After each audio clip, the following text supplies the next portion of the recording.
So welcome everyone to the course, the Buddhist Path of Awakening course, as we work our way through the profound treasury of the ocean of Dharma. This is the digest of talks given by Trungpa Rinpoche over a period of 15 years. Each year he took his students away for about 3 months for a period of practice and study. And those were divided, those 3 months, into the Hinayana stage of the path, the Mahayana, and the Vajrayana, or advanced stage. And these talks, given over the course of about 15 years, have been digested into these 3 volumes. And we are working our way through the second of them. It's called the Bodhisattva Path of Wisdom and Compassion. And we are now working our way again through a particular set of teachings that were brought to Tibet in the 11th century by a great Indian teacher who brought these teachings. His name was Atisha Dipankara. And these teachings have been codified by his students, especially one of them, into 59 slogans divided into 7 points. And we are working our way through these. They're really quite beautiful. And tonight we are on point showing the utilization of practice in one's whole life. So I'm going to turn it over to Michael, who will start. Well, welcome, everyone. So as John said, we're talking about the 4th point of Lojong training. But again, just a reminder, as Trungpa Rinpoche said in the introduction to this entire section, a reminder that Lojong, or mind training, is a way of switching our allegiance from ego to Buddha nature. So that's really at the heart of all that we're doing with this practice. In this case, with point 4, showing the utilization of practice in one's whole life, what we're talking about is the paramita, the transcendent action of exertion. As exertion is connected with freedom from laziness. And in this case, he says laziness means a lack of mindfulness and a lack of discipline.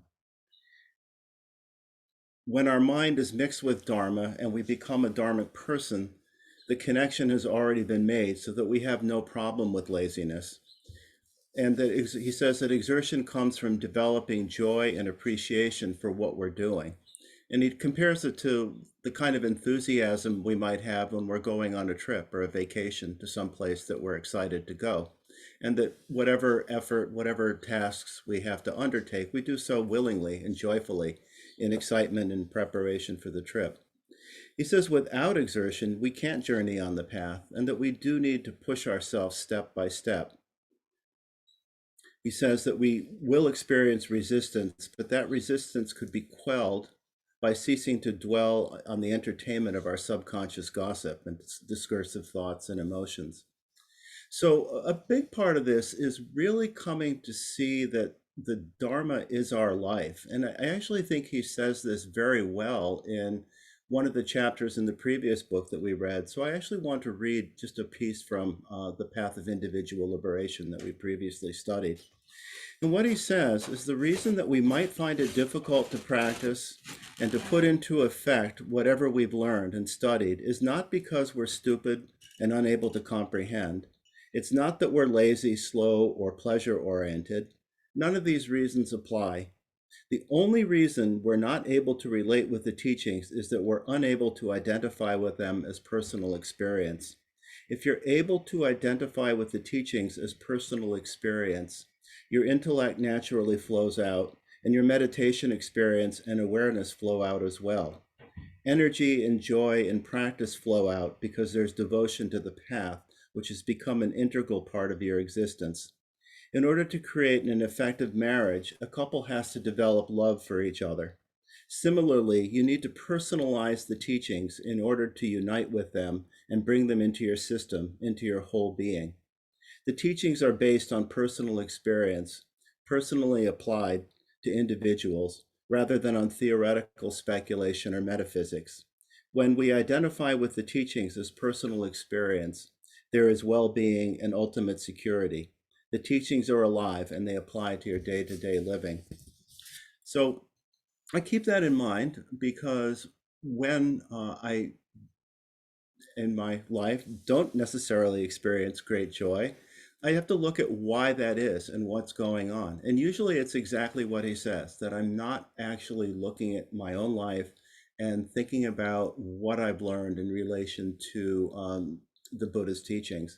And that when I do, they don't seem to me to be something foreign or something imposed on me, but are actually right at the heart of what I am trying to do, what I'm hoping to accomplish in my life. So it's very important to make that kind of personal connection with the teachings and to really see that they actually are our life. And that comes up more than once in the discussion of the five powers that are at the heart of the slogan 17.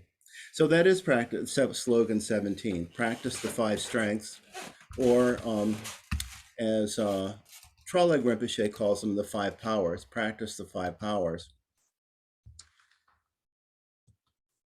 And the first one is strong determination, although Trolleg Rinpoche calls it the power of aspiration. But basically what Trungpa Rinpoche says is that we don't waste our time, that we recognize that we and our practice are one, which again goes back to, again, making that personal connection to the teachings, that teachings are our life, that it's not something foreign to us. And we and the practice are one, and that practice is our way of strengthening ourselves. Pema says that this power, this strength is of strong determination, is connected with joy, relaxing and trusting. It's determination to use every challenge we face to open our heart and soften, not to withdraw. And as Trungpa Rinpoche says, there might be times when we feel feeble, but we could wake up. As soon as we wake up, we could reaffirm our commitment to continue with bodhicitta practice. We also could do so at the end of the day when we, as we go to sleep, that we can reflect back on the day's work and its problems and all the good and bad things that happen, and think with strong determination that when we wake up, we're going to resume our practice and maintain our continual exertion and joy. So when you wake up in the morning, you have an attitude of looking forward to the day. In essentially the same way, Trolleg Rinpoche, although he calls this the power of aspiration rather than strong determination, says if we begin spiritual and worldly projects by aspiring to generate the enlightened heart for the benefit of all beings, it will generate a tremendous amount of positive energy. He calls this a propelling power, this aspiration to benefit all sentient beings. That's about fully committing and sincerely committing ourselves. And then when we do so, the results will be beneficial for everyone. He says it's very important to project positive thoughts into the future, relinquish yesterday's worries, and plan our day and approach our day with freshness and optimism. Trungpa Rinpoche says that strong determination is like falling in love with our practice, that our practice does not become torture or torment. Again, it's when we make a real connection with the teachings, then it's not something imposed on us from outside. It's something that we aspire to do in our hearts. Practice does not become a cage, but becomes a way of constantly cheering ourselves up. And he says it might require exertion, a certain amount of pushing yourself, but we're well connected, so we're pleased to wake up. So that's the first strength, or the first power. And I think we experience that whenever we're able to make a good connection with our awareness, recognize our awareness in meditation practice, and just see that we can open up, that we can unfold, and simply be with ourselves and be with the world in an open, caring way. The second strength or second power is Trungpa Rinpoche calls familiarization. Trolleg Rinpoche calls it the power of habituation. And here what Trungpa Rinpoche says is because we've developed strong determination, everything becomes familiar and natural. If we do experience mindlessness, then situations naturally remind us to go back to our practice, to wake up, to come back. Pema says at this point, the Dharma no longer feels foreign to us. The teachings are about us, and they're basically a good recipe to cook ourselves. Um, in the process of familiarization, Trungpa Rinpoche says, our dharmic subconscious gossip begins to become more powerful than our ordinary subconscious gossip. This is what happens as we familiarize ourselves through meditation practice, through study, and through contemplation, is that dharmic subconscious gossip begins to penetrate our being, so that we begin to experience the beginning, perhaps, of some switch to simplicity, sanity, and wakefulness. We begin to identify with our awareness. And as Dzigar Contral says, at some point, our innate inherent awareness begins to outshine our ordinary confusion and mental fog. So this is what happens through the power of familiarization, or the strength of familiarization, or the power of habituation. As Trungpa Rinpoche says, our ordinary conventional thinking is suspended. We're not producing passion, aggression, and ignorance. And we might even begin to understand something about the Dharma. And he says this is also like falling in love. He actually says once the concept of egolessness has evolved in our mind, and I think he uses the word evolved there in a very meaningful way, that it's not simply that we hear it, but that it actually takes root, that we actually contemplate and reflect on our experience and our reality, so that we begin to recognize something about the truth of egolessness. That once the concept of egolessness has evolved in our mind, the natural tendency of mindfulness is to flash on that, to familiarize yourself with it, so that more and more our practice grows and strengthens through the power of habituation, or the strength of familiarization. Tralik Rinpoche says much the same thing, he says that anything we do repeatedly will create imprints in our consciousness that shapes our mental outlook. And this can work two ways. If we engage in negative activities, it will lead to negative attitudes.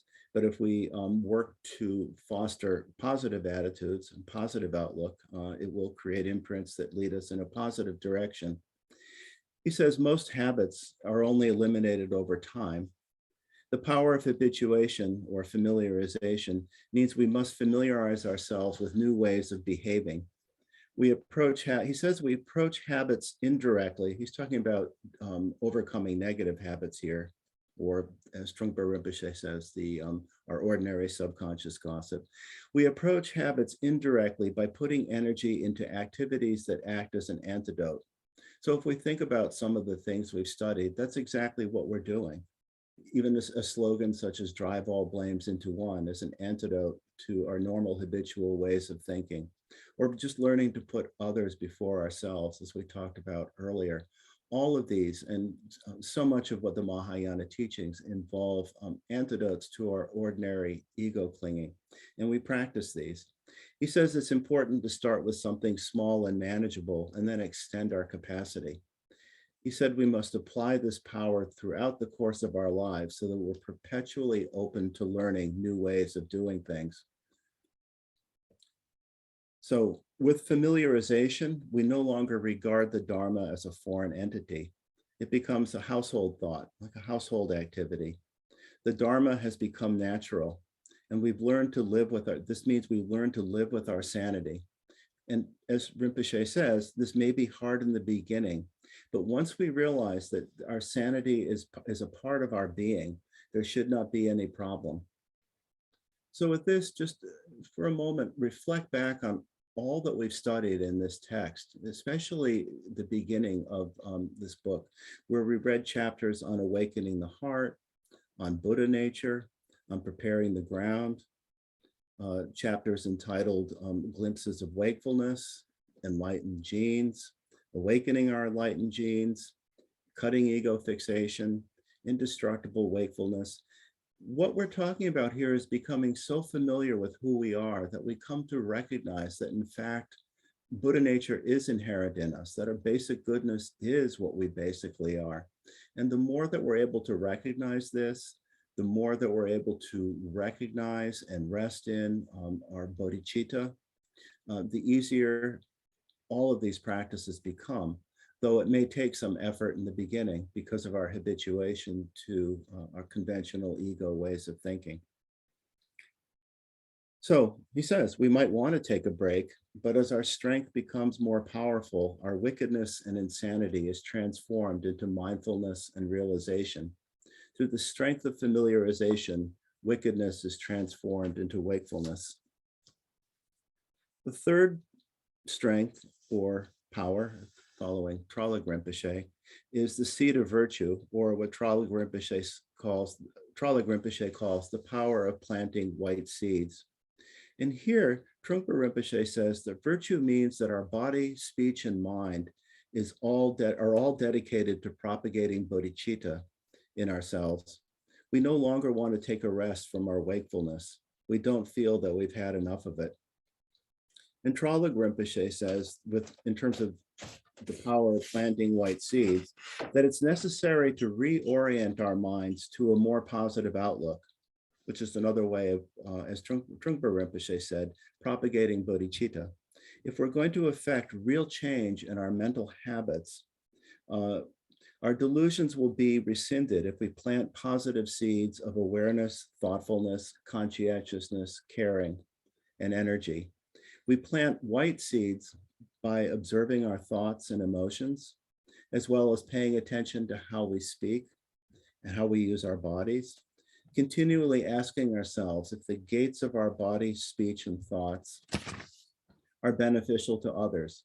He says, every time we do sitting meditation and generate loving kindness towards somebody, we plant virtuous seeds in our mental continuum. And he says, it's really important not to dismiss our positive and negative attitudes as just thoughts and fail to exercise vigilance in cultivating white seeds. Or, as Trungpa Rinpoche says, neurosis might come up. We might think I could do whatever we want. But when that happens, we should pull ourselves up for our own sake. We should not give in to feeling that our sanity is claustrophobic, but continue to propagate the seed of virtue. So that's the third strength, third power. The fourth is Trungpa Rinpoche calls reproach, and Tralug Rinpoche calls the power of exposure. So again, two different ways of essentially saying the same thing.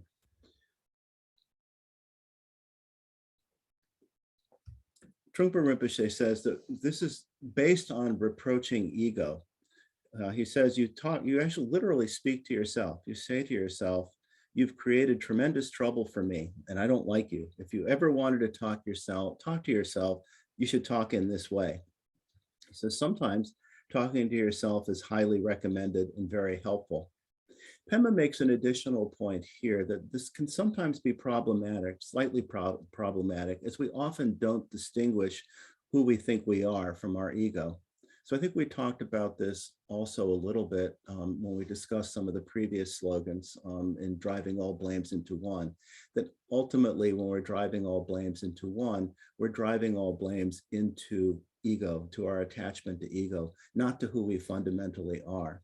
So that it's not a question of excessive self-criticism or self-judgment in that sense. But it is being realistic about what ego is and what ego leads to in terms of actions. Shantideva actually says in regard to aspiration altogether, that aspirations are the root of virtue, but that the root of aspirations is meditation on the results of actions. So again, as we reflect on our experience, we come to realize that when we engage in ego-oriented activities, passion, aggression, and ignorance, it leads to suffering. And we talk to ourselves and say, I don't want to do that anymore. I don't like that. Shantideva actually does quite a bit of this in The Way of the Bodhisattva in several different places. He doesn't necessarily use the word ego. He'll talk about mind or the kleshas usually, but he'll say such things as no external enemy can harm me as much as my untamed mind. And looks and then contemplates on how our allegiance to the kleshas leads to suffering and how we should stop doing that. We should stop. Tralug Rinpoche talks about this as the power of exposure. And again, he says that we need to undertake regular self-examination or we'll never be free of negative mental states and emotions. He says our mental projections are often so compelling that we allow ourselves to be completely seduced. And if there's no encouragement to reflect on our situation, we tend to assume that meaningful acts are harmful to us and harmful acts are worthwhile, causing us to pursue situations that undermine us instead of bringing us happiness. In other words, the logic of ego is totally turned around from reality, that the things that we engage in from an ego point of view that we think will bring us happiness, in fact, bring misery. And some of the things that appear difficult from the point of view of ego actually lead to happiness. But we need to contemplate because we're habituated to seeing things much of the time from the point of view of ego. He says the power of exposure will reveal the false reality we've constructed for ourselves. And he uses an example of resorting to violence and aggression as a way to try to solve problems. And that it's important that we take an honest look at the harmfulness of these kinds of strategies. He says, there's no evidence that selfishness is a legitimate form of self-protection or advancement, while there is ample reason to think that selfishness turns us into our own worst enemies. So again, it's the twisted logic of ego, or as Trungpa Rinpoche often said, we suffer because we start at the wrong end of the stick. He says it's a gradual process that we go through of seeing through our self-deceptions. We have to see that they wreak havoc on our own being as well as harm to others. And he says that we can lessen their impact and gradually diminish their power by recognizing them when they arise. The final strength or power is Trungpa Rinpoche calls aspiration, which is what Tralug Rinpoche called the first one, but what Tralug Rinpoche calls the power of dedication. Trungpa Rinpoche says, because we've experienced joy and celebration in our practice, it doesn't feel like a burden to us. Therefore, we aspire further and further. We extend further. We'd like to free ourselves from neurosis. We'd like to serve other beings in all situations, throughout all times, at any moment. And for that reason, as an expression of our aspiration, he says when we practice meditation, we should end with 3 aspirations: to save all sentient beings single-handedly, to not forget twofold bodhicitta, absolute and relative bodhicitta, and to apply bodhicitta in spite of whatever chaos and obstacles may arise. And Tralug Rinpoche talks about this as the power of dedication, and says that by basically dedicating the merit of whatever we do, that it's a skillful means of expanding a good situation into an even better one, that we include the thought of benefiting others rather than consuming merit for ourselves, and that by sharing with others, we continually recreate and replenish merit. So those are the 5 strengths. That's what we practice. That's what we're doing. That's what, when we make a personal connection to the Dharma, what we can do with joy, even when there's effort involved, because we realize that we are committed to propagating our sanity and our wakefulness and letting go of patterns of behavior and attitudes that just further enslave us. So with that, I'll turn it over to John for the remainder of this talk.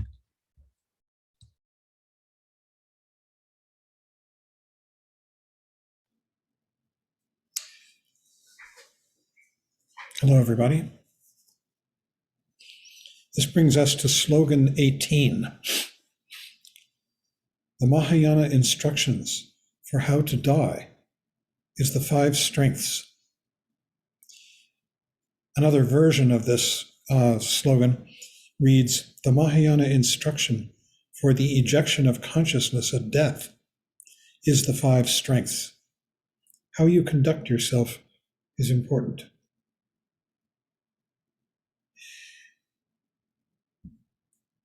I'd like to start by just everybody doing a little meditation together. I think that this material is so profound that we need to remind ourselves of what it's really about. And that is, so take a good posture with your eyes open. You can direct your gaze wherever you prefer. And bring your mind into this space, right here and now. It includes your body. It includes the room. It includes the space around you. You bring your mind into full awareness. And in this space, your awareness is cognizant of the six knowables, that is, sights, sounds, if there are any smells at the moment, or tastes, bodily sensations, the feeling of your body in the chair, perhaps, and of course, mental events coming and going. We rest here in this awareness. It's very simple, clear, effortless. It's right here all the time. It's not something we make happen. It's something we come back to because it's always here waiting. Like the sky. We get distracted by clouds, which are the thoughts, and then they pass, and here is the sky of our awareness. Clear, effortless, full. This is what these slogans are all about. This is the bodhicitta, the awakened mind. It's what we are at core. And these slogans really are about coming back to it in one way or another. Again and again, we will go off into dream, into thought, into anxieties of one kind or another. And when those clear, when those evaporate, as they always do, then we can, if we wish, come back and acknowledge this, recognize this. This is the core of our being. It is what we truly are. And really, the instructions for how to die have to do with coming back to this. Otherwise, if we get lost in thoughts and emotions, we will be very unhappy at the moment of death. Now, death doesn't just mean the physical death of this body. It's the death of anything we hold dear. When we lose it, if we're lost in our thoughts and our dreams and our holdings on, it can be very painful. Meanwhile, this awareness that we're resting in right now, you can see it through your eyes, whatever you happen to be looking at. These words, now that I mention it, the feeling of your body in the chair, all of this goes on inexorably, unstoppably, easily, effortlessly. And we come back to this again and again. Now, let's talk a bit about actual physical death, the death of this body. It's the ultimate loss. Your car might wear out and you have to junk it. Whatever it is that you own, that things that wear out. But when you actually physically die, you lose this body and you lose the whole world. So it's the ultimate change, you might say, the ultimate loss. And it's very important how we go into that, any loss. And what's being recommended again and again is that we come back to bodhicitta, to this clear, open awareness that is always here with us. This is our refuge. This is our strength. This is our intelligence. and it contains happiness, joy, ease, intelligence.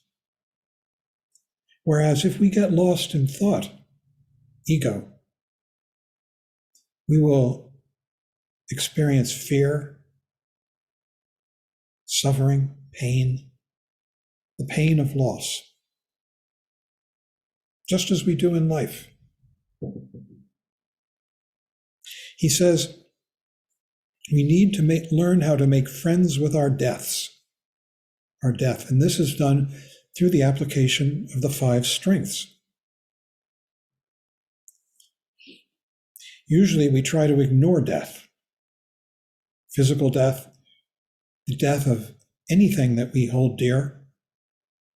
We try to turn our mind away from it, as though it were something ugly, he says, as something undesirable. But death need not be regarded as ugly. It could be regarded as a way of extending ourselves into the next life. And here we need to talk about what the Buddhist conception of death actually is. It's the process of continual change, in which nothing inheres, nothing endures, nothing actually changes, and yet there is change. But you can't find what it is that just changed because it's already gone. It's a continual flow, kind of like if you had dominoes going over one after the next endlessly, or the flow of a river. You can't find the essence of it. It's just a continual flowing and change. And this is the very nature of our lives. As Suzuki Roshi said, it's the essence of life, change, in which you can't find anything that is changing. It's just a continual changing. And death, what we normally call death, the death of this body, is the ultimate example of that. And yet, there is a continuity within the change, just like the river, just like the dominoes going over. That continuity is consciousness. In fact, the word tantra means continuity. It's the continuity of that, call it consciousness, experience, that there is while nothing stays the same, there is a flow of constant change. If we try to hold on to this body, to anything, our car, it'll involve pain because you can't. Everything is constantly changing. Instant by instant, year by year, a constant and continual process of transformation. Death, I remember Rinpoche saying, if you try to hold on, death is so painful, because when you actually experience physical death, everything changes. The whole world changes. You lose everything familiar at the moment of death. He says, so the point of this slogan, to die with the 5 strengths, is to familiarize ourselves completely with our own death. And the way in which we do it is we come back. The only way it can be done is to come back to bodhicitta, to this consciousness that is here now, all the time, again and again. We get lost in thoughts. We get lost in dreams. I don't want this. I do want that, whatever it might be. And they're very temporary, those dreams. They're transient.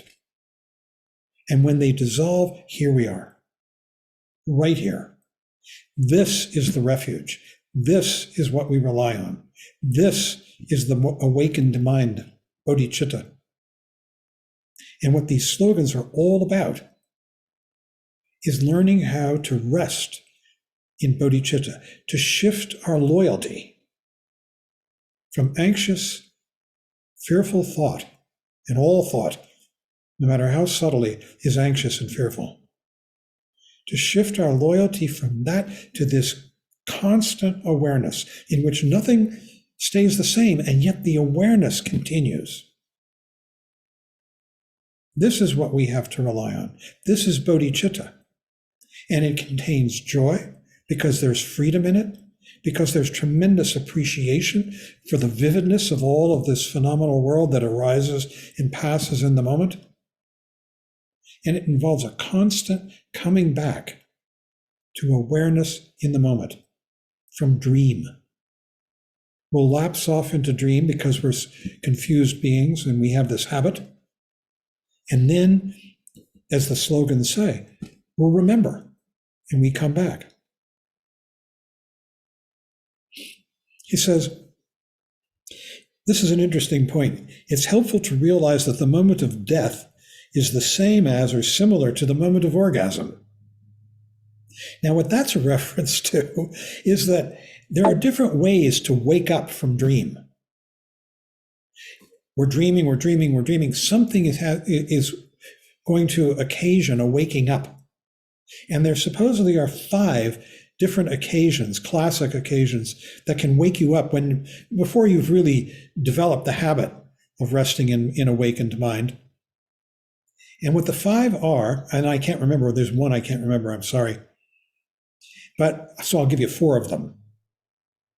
One is the moment of orgasm. When you have an orgasm, boom, you come present, 100% at orgasm. That wakes you up. Another, according to the teachings, is the very moment of death, when everything stops, when the body stops, when there's a complete and ultimate change, except for consciousness. And that's such a jolt that it wakes you up into the pure consciousness, into bodhicitta. That's what all these 5 do. Another one is just a sudden shock. You're walking down the street, you're lost in thought, you're about to step off a curb, a car honks its horn really loud, or a big truck, and whoa, you wake up like that. But you're back in awareness. A 4th one, pretty trivial, but it can be is a sneeze. A sneeze can wake you up, can interrupt that flow of thought. And I'm sorry, we'll have to look around and maybe Barry or Michael can come up with the 5th one. I've forgotten what it is. But it doesn't really matter, because what these are about is that we are beginning to train ourselves to remember, to come back, to shift our loyalty to coming back. He says,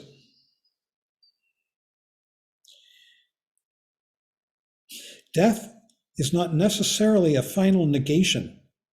It is a continuity, going further. It's a constant change. Your mind still exists. It is continuous. You can't get rid of your mind so easily, even though it might cause you trouble. Pain and pleasure continue, and yet nothing solid continues. And then I write, it is like dominoes going over, or a river flowing, never the same, instant by instant. Within this change, nothing adheres, and yet there is a continuity to the change, like dominoes going over, like a river flowing. I'm sure we could come up with other examples. So death is just another transition, the same as the transition from one moment to any other moment. There is really no difference. This is him speaking. But it is an interesting transition. Well, you might end up as a dog. You might transition into being a dog. Or, as one of the great Chinese sages said, when I die, I plan to be reborn as a rooster's elbow. I forget which one said that. Name will come.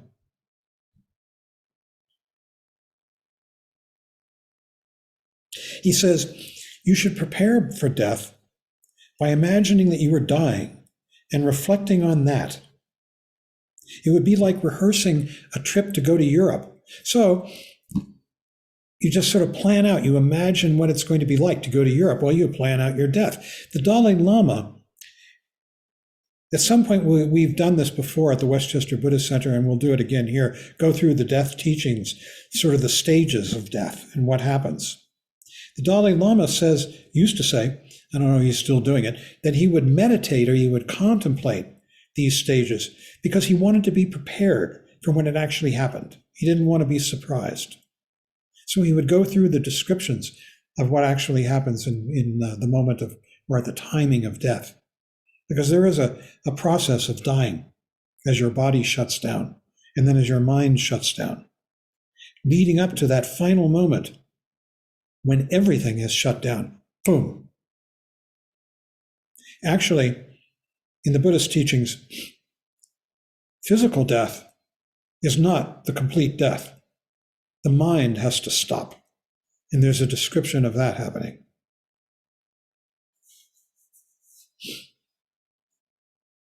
He says we try to block the message of death by beautifying ourselves, entertaining ourselves, following this and that diet. We try so hard to protect our health and our body that we become like living corpses because we're trying to freeze ourselves, when in fact what we are is a constant process of change, each one of us. So then we get to the application of the 5 strengths. Strong determination means taking a strong stand to maintain your egolessness and sanity, your commitment to this. Not thinking about I, coming back to this open awareness that we practiced. Even in your death, you should concentrate on the twofold bodhicitta, absolute and relative. Saying to yourself, before death and during the intermediate state, the bardo, in all my births, may I not be separated from the twofold bodhicitta, which is this awakened mind. So that's the first strength, strong determination. And really the way we can apply it now in our lives is just the determination to continually come back. And when we do come back, to appreciate that, to feel that clarity, that ease, that appreciation of the beauty of what arises in this awareness, the vividness of the red, the sweetness of sugar, the sourness of lemon, the coldness of ice, the sorrow of regret, of loss, that feeling in our heart.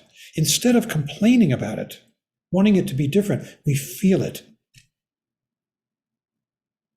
That is the instruction. Cut the storyline. Feel it, see it, be it, smell it, feel your heart. The second strength, familiarization, means developing your mindfulness and awareness so that we don't react with panic when we are dying. You can do it in life. We react with panic when we lose something or we think we're losing something that is so dear and valuable.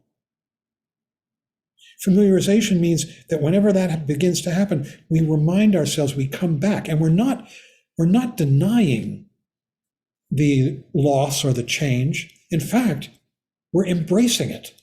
We are there for it much more fully and powerfully because we stop trying to get away from it. We acknowledge it, we see it.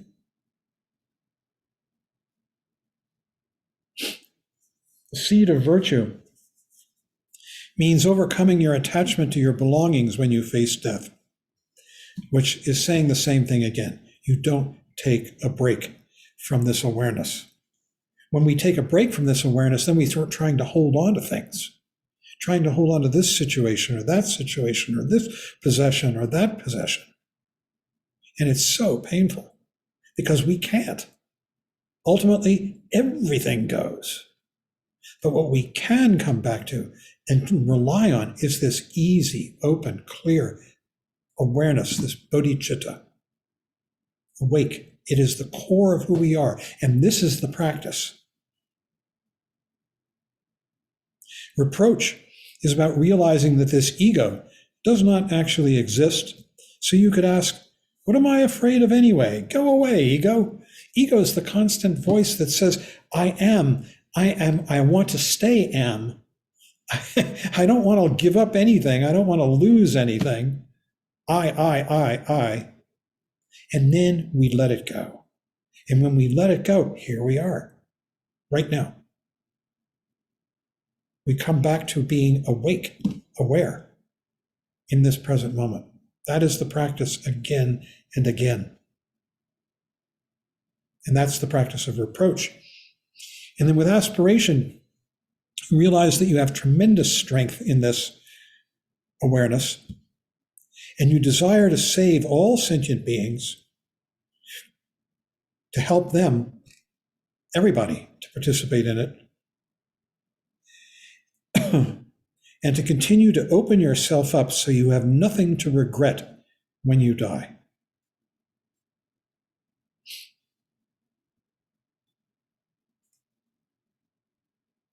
To die without regret. There's so many stories of great teachers, great people who have been really realized this, going joyfully into death. Not because they're anticipating getting something they don't have. Oh boy, goody goody. No, it's because they are connected with this open awareness that doesn't grasp, that doesn't hold on. And they're ready just to ride it wherever it goes. Because this is really the fundamental nature of what we all are. Everything else changes. I mean, look at this old face with the bald head and the gray hair. Each one of us has got a version of that. Everything changes.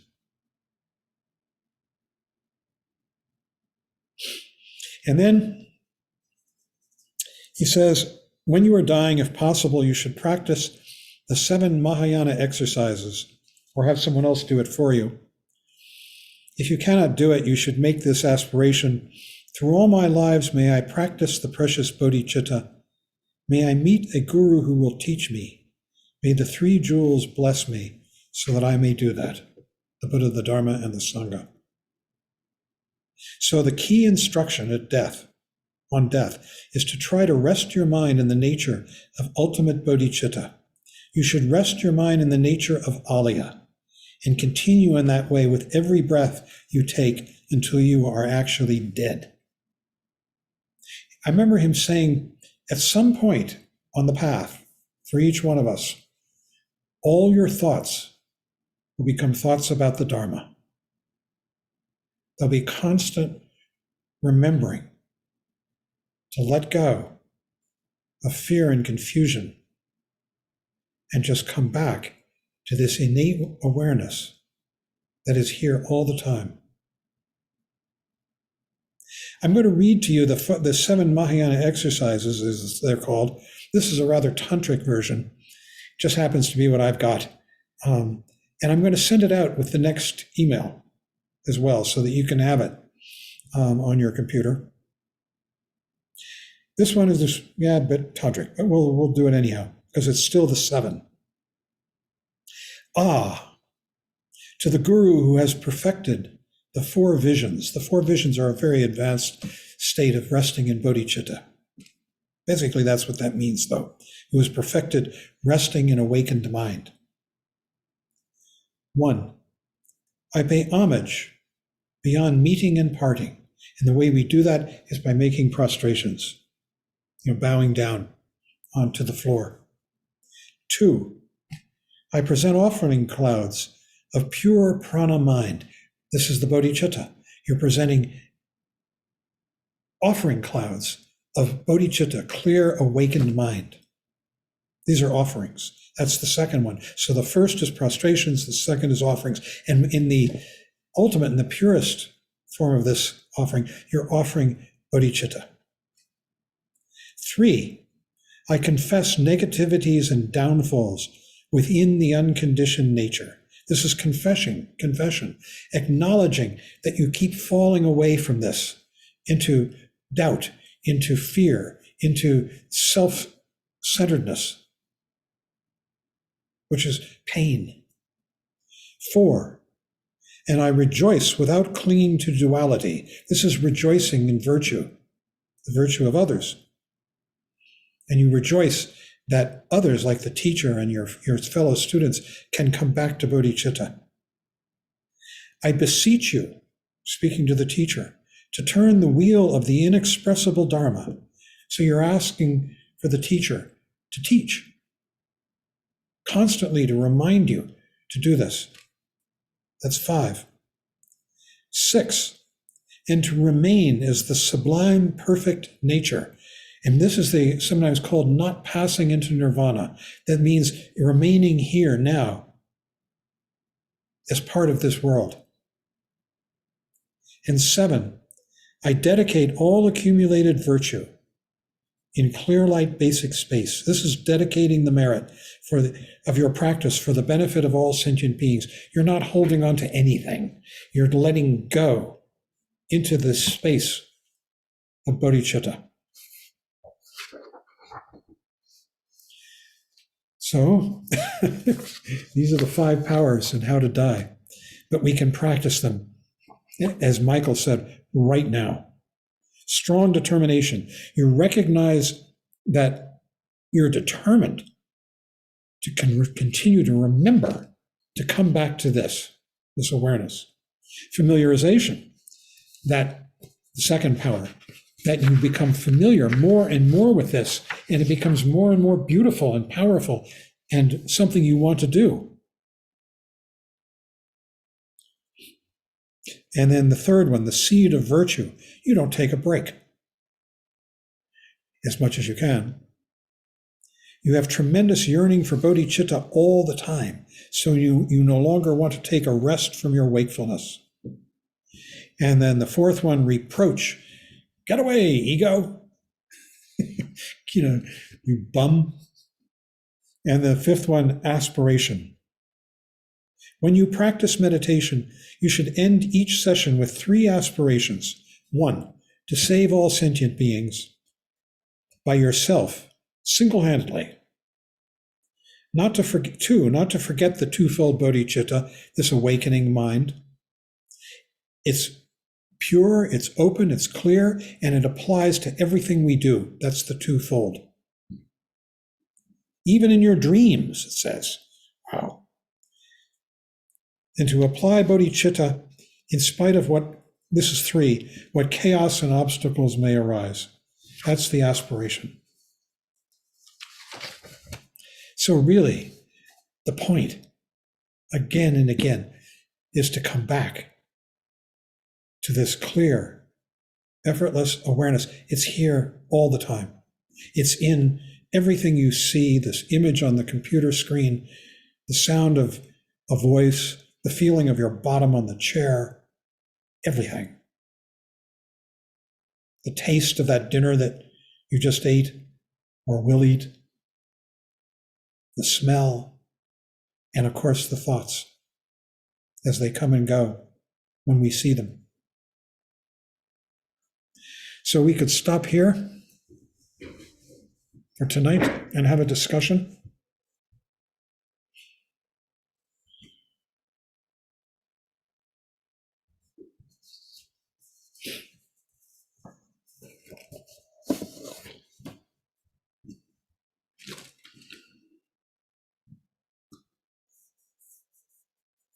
Barry, can you see the whole screen? Are you in gallery view? Yep. Great. And a hush fell over the crowd.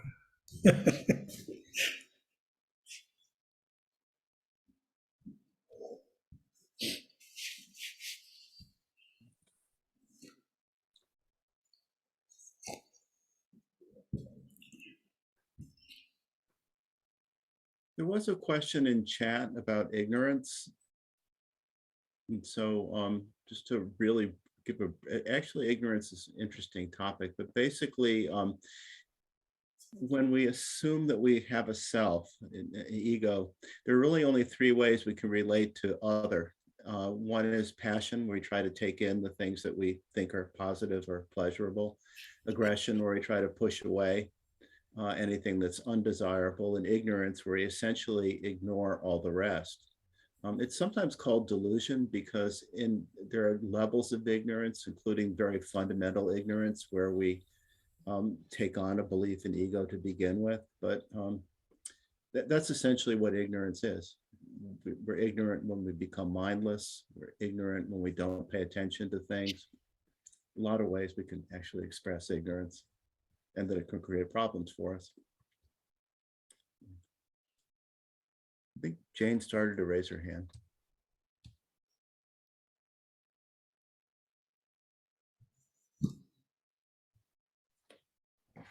So, John, you've said before and again said it tonight, this is on the ultimate loss on death, number 18. And I think this is exactly what you said. And my question is,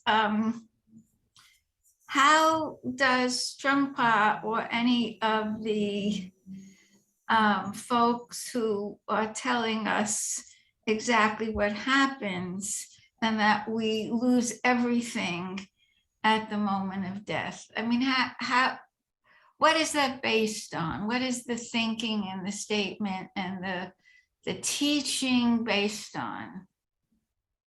Have they experienced it and remember it? Or is it more metaphorical, or symbolic, or literal? It's not metaphorical and symbolic.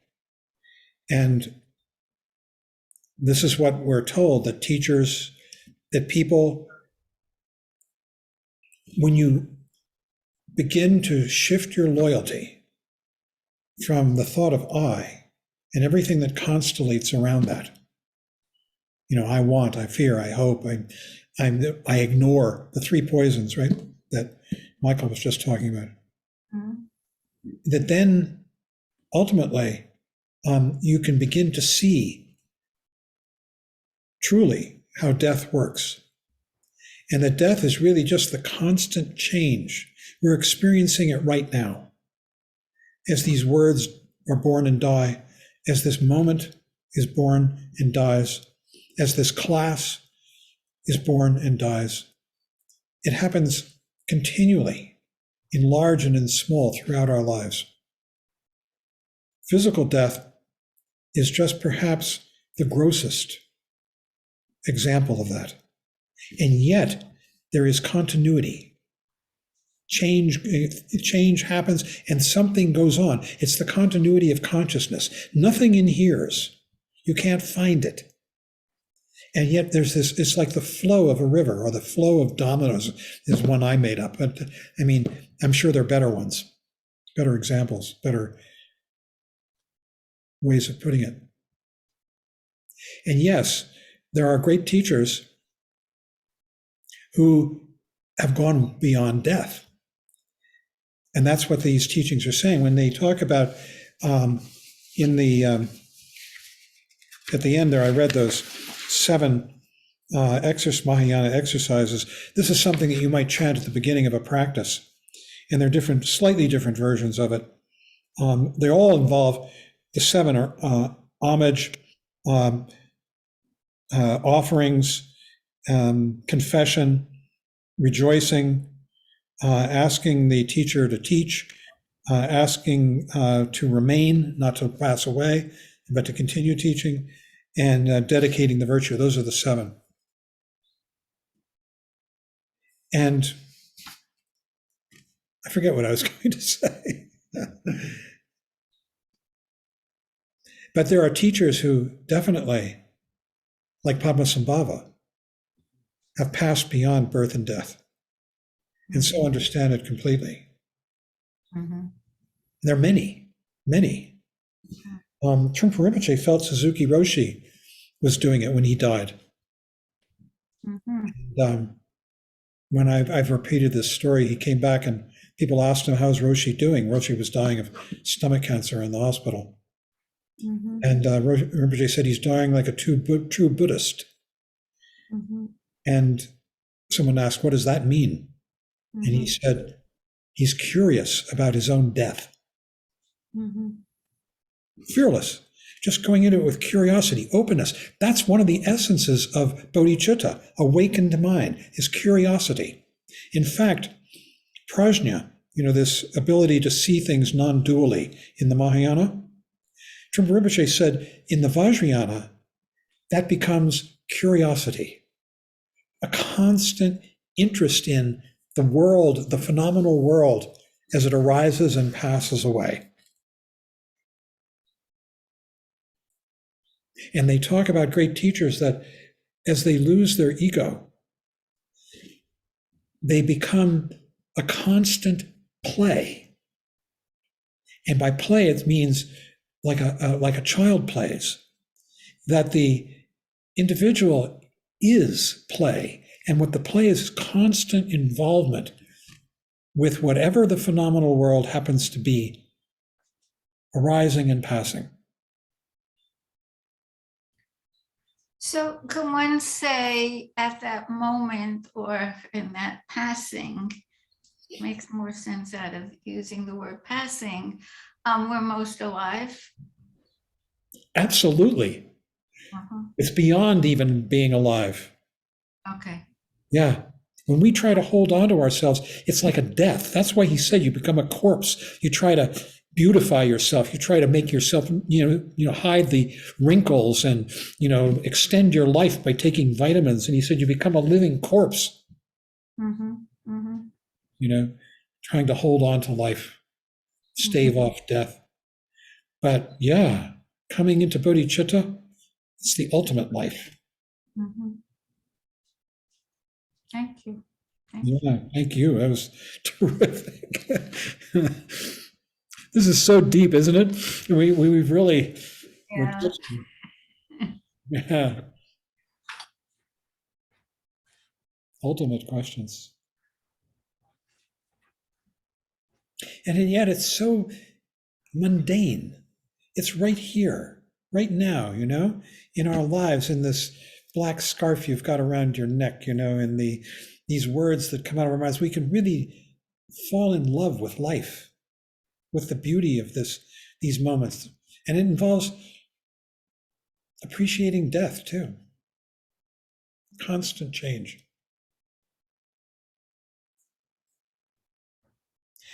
When they talk about renunciation in the chants, this is the real meaning of renunciation, is to shift your loyalty to this awake state of mind and let go of all of those hopes and fears that drive us and torture us. Renunciation is the foot of meditation, as is said.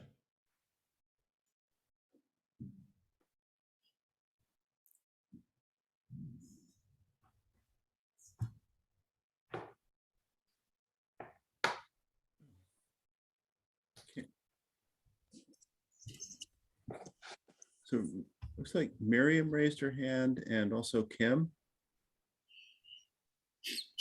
I've been reading more about near-death experiences, and they seem consistent with this notion of consciousness, some sort of continuation, a different way of experiencing, but still an awareness of some sort. And I don't know, is there any mention of that in Buddhist teachings, testimonies from people who came back from death? Oh, yes.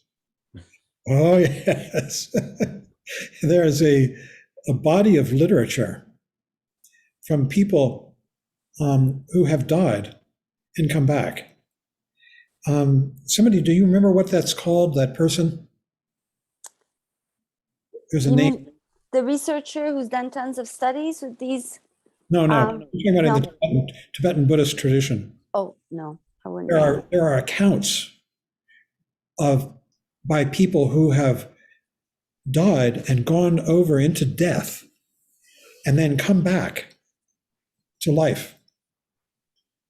There's something like Dekpa. I'll have to tell you about it. I actually have a book about it, a written account of a woman who did it many times. Whoa. What about psychology? Oh, yeah, many times. So it's possible to do that, yes. First wife, she just died at 37. Was she wanted to? I'm sorry, I'm not following you. Is there a question here or a comment? Kim? Kim? Oh, yeah. Sorry, I didn't realize I was still unmuted. That wasn't my question. I just raised something already. I'm curious about how this view of death and not clinging to life and acceptance of it and it all being sort of part of a continuum then relates to the Buddhist point of view on suicide. Suicide is a big mistake. I understand that, but how do they make the pivot, the what's at the core of that contrast between one and the other? Because suicide is ego trying to obliterate itself. And that's not something you can do. It's not possible because, in fact, now I'm remembering, Trungpa Rinpoche used to play this game with us, can you kill yourself? And the answer is no, because the killer remains. And we used to argue with him about it. There was a fellow early on, I've been writing up a memoir. Early on, when Trungpa Rinpoche first came to Colorado, there was a student he had named Tom O'Leary. And Tom was blonde, blue-eyed, young. We were all in our 20s. And I guess he was depressed. He was a friend. One day I was up at the house with Rinpoche, and I got a call from a fellow whom you might know, Jim Lowry. Jim has written a book called Taming Untamable Beings about the Pygmies, the first commune that became students of Trungpa Rinpoche. It's a wonderful book. And Jim called me and he said, can you come down here? I think Tom O'Leary, he might have killed himself. And I jumped in the car and I went down to Tom's apartment in downtown Boulder, And I walked in, Jim had let himself in. He was come to visit Tom. And he saw Tom, what seemed to be asleep in the next room. So he sat down to wait for him to wake up. And eventually he realized something was wrong. And I went in and we both looked at him and he was dead. He was cold. And I was stunned. And I picked up the telephone and I called up Trungpa Rinpoche and I said that Tom O'Leary had killed himself, and I was in tears. The voice came over the phone, stop it. And instantly I stopped crying. I don't know why, how. And then I made the arrangements. I called the police. We got hold of Tom's parents. They were out of state. They came and took the body. A few days later, we had a ceremony. It took place in North Boulder. It was winter, and it was in an open field in the plains, very cold and gray.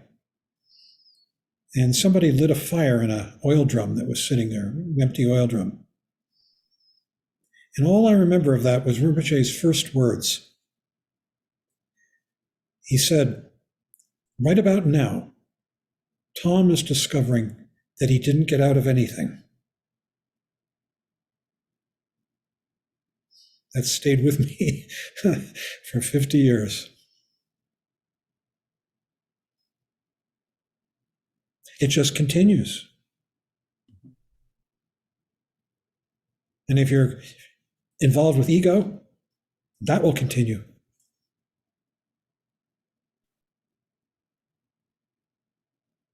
So suicide is not recommended.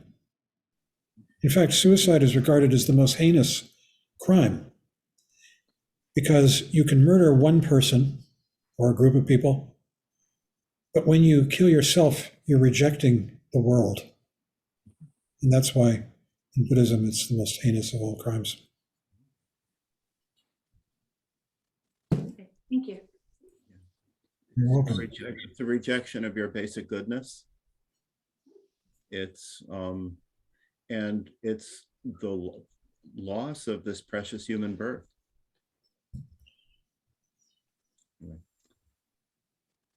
Danielle has her hand raised. Hi.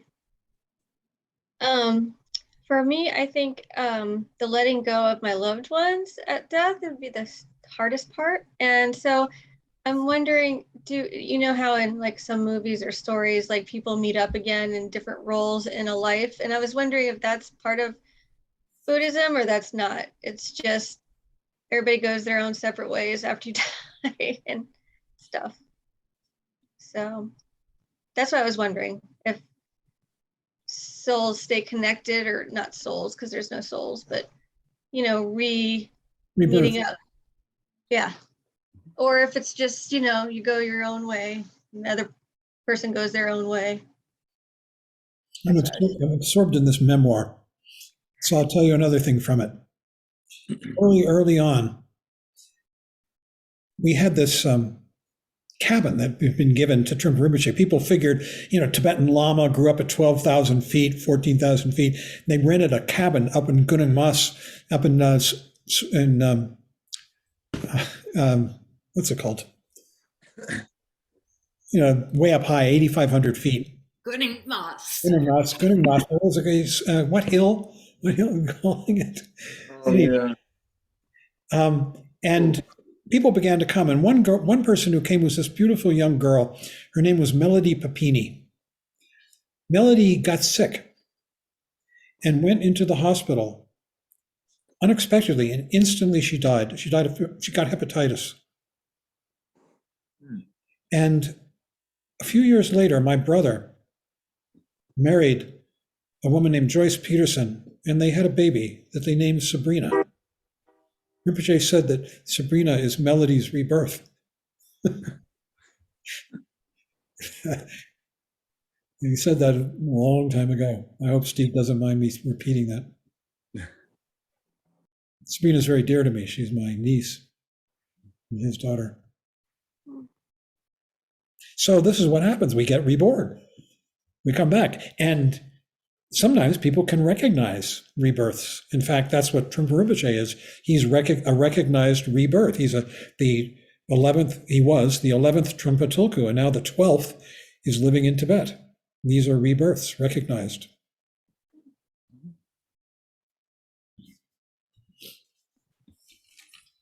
That's a sweet story. It was. Yeah. John, how do the individuals that have identified the rebirths know they are rebirths? You can read about this, and there's even a movie about it. The way it works in the Tibetan tradition, you say, is that when a Lama dies, a person who has the gift, for instance, the Karmapa, the head of the Kagyu sect, I don't know about the current one, but the 16th one was reputed to have this gift, that he could go into meditation and know where this Lama who had just died, like Trungpa Rinpoche or somebody, was going to be reborn. And he would come out of that and he would tell his attendants, there's a village in such and such a place. And in this village, on the bank of a stream, there's a house with a red door facing south. Inside that house, you'll find parents and a new infant, or it might be a 3-year-old child, or whatever it might be. And that is the reincarnation of the person, this teacher who just died. So then his attendants would go to that house. They'd go to that village and find the house, and they would enter and they would find this infant, if it was true, and they would present the infant with objects known or that had belonged to the previous incarnation, as well as objects that hadn't. and watch how the infant gravitated to one or the other. And then they would present people who had been known to the previous incarnation, as well as people who hadn't. And if the infant, this child, gravitated towards the one that were the objects and people that were known to the previous incarnation, that would be proof that they were the rebirth of that incarnation. That's how the Tulku system works in Tibet. The Dalai Lama is the 14th in his line. Is that right? And the current Karmapa is the 17th in his line. And the current Trungpa Tulku is the 12th. And there are many.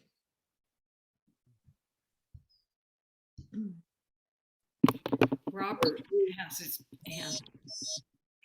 How did the person who told you your niece was a reincarnation know? He just saw it. That was Trungpa Rinpoche. Did he try to see it, or did he do it in meditation, or just came? I don't know. I never asked him. Maybe there are people who do know. My guess is he just saw this baby and recognized her. But, Trungpa Rinpoche was quite extraordinary in those ways.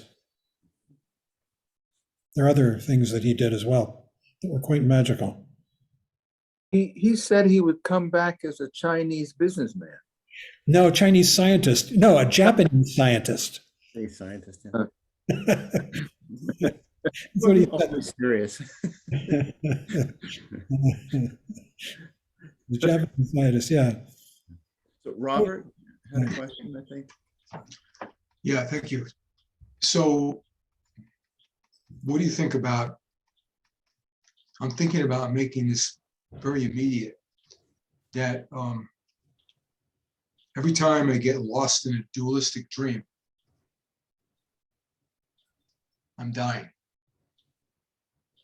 And when I come back to this very moment, Bodhi mind, I'm reborn. Nice way to look at it. I would say when you come back, there's no I that's being reborn.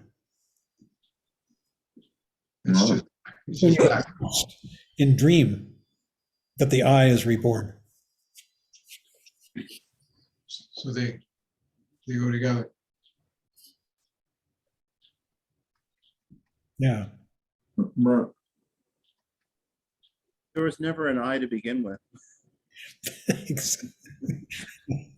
oh, come on. I can find it. There We it is. think there is. We think there is. Start looking for it. Try to pin it down. Right.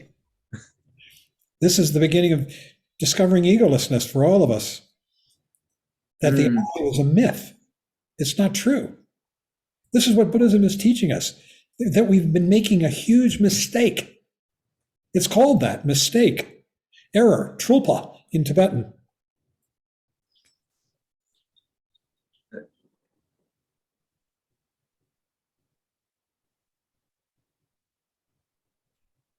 And the mourning of the habits dying is really a celebration on another plane. But are you saying the mistake is in believing that there is an ego? Huh? Yeah.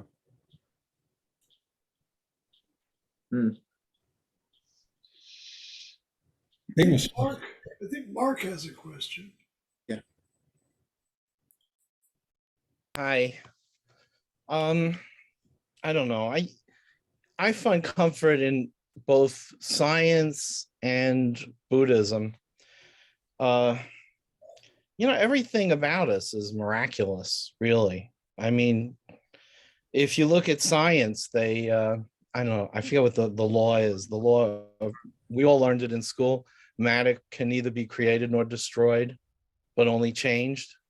So where did matter come from? And when we die, all my billions of atoms will be dispersed. And like you said about John, you mentioned the teacher who talked about becoming a a rooster's elbow. Yeah. I mean, is it so bad to become part of everything? Is that so terrible to be dispersed and be part of, you know, to me, it's just all about love of ego to be so concerned. And our children are part of us from the beginning. They're, you know, half of yours and your spouse's genetic code and the cells that you created through your body. And that's so wonderful and amazing. And then again, you pass and you become part of everything. Is that such a terrible thought? Anyway, that's it. Thanks. Thank you. That's great. That's really terrific. There may be things we don't, you know, we look at this world like it's so amazing, and it is wonderful, but who knows? It's true. Who knows what we're going to know later, you know, and you know, maybe we won't have a consciousness of self. You know, when people come back in you know, in our study of practice, frequently they don't recognize their previous lives. So, you know, what's the difference? You know, it's all good. Anyway, I'm going to shut up again. Sorry. Thank you. Yeah. It is 9:00. So we should end. And we'll meet tomorrow. So, All right, well, I'll mute all.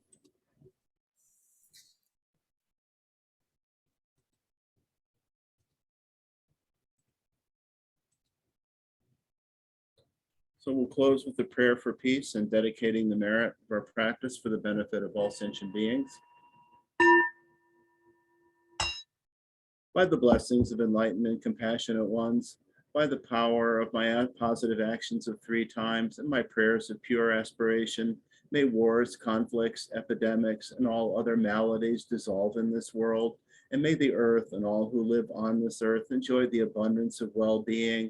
May all learn to live lovingly with each other.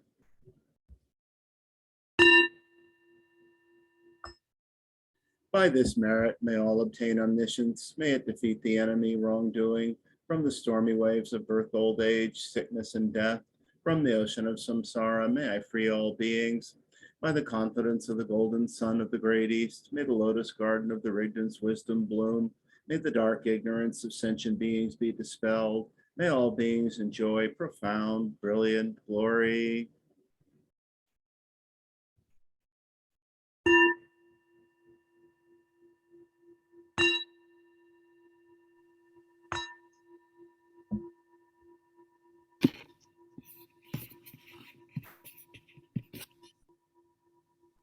Thank you, everyone. Thanks, everyone. Thank you. Thank you, Thank Mike. you. Thank you. Have Have a good evening. Michael. Thank Night. you. Everyone. Thanks. Safe trip. Grazie. Grazie molte.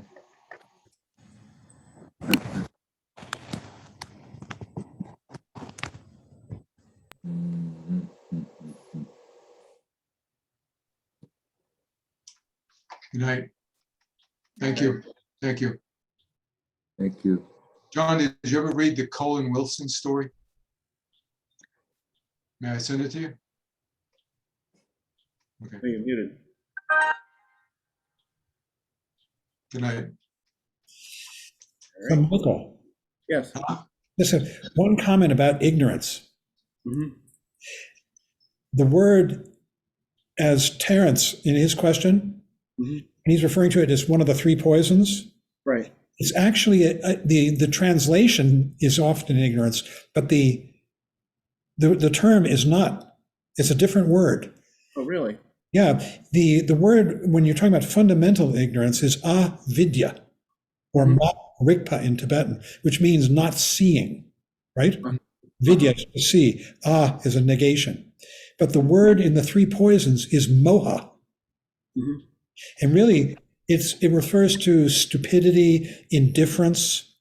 Mhm. Instead of wanting to push it away or pull it to you, you're neutral. Yeah. Yeah. So it's actually a different word. All right, I'll keep that in mind. I realized, actually, trying to say there are a lot of different levels or layers of ignorance, actually. Well, you basically said it anyhow, so it's fine. I just thought you might be interested to. Yeah, I'll look it up. Yeah. Meanwhile, I better read the Book of the Dead before tomorrow night. Oh, geez. And there's so many better things. Read Pomla Rinpoche's book. It's much. Yeah, Mind Beyond Death. It's a great book. Yeah. Yeah, and Sogyal Rinpoche's book, as full of his ego as it was still great. Yeah. Yeah. Great. Okay. Bye. Good night. Good night. Good job. Thank you for doing it. Good night. Thank Good you. night. See you Bye, tomorrow. everyone.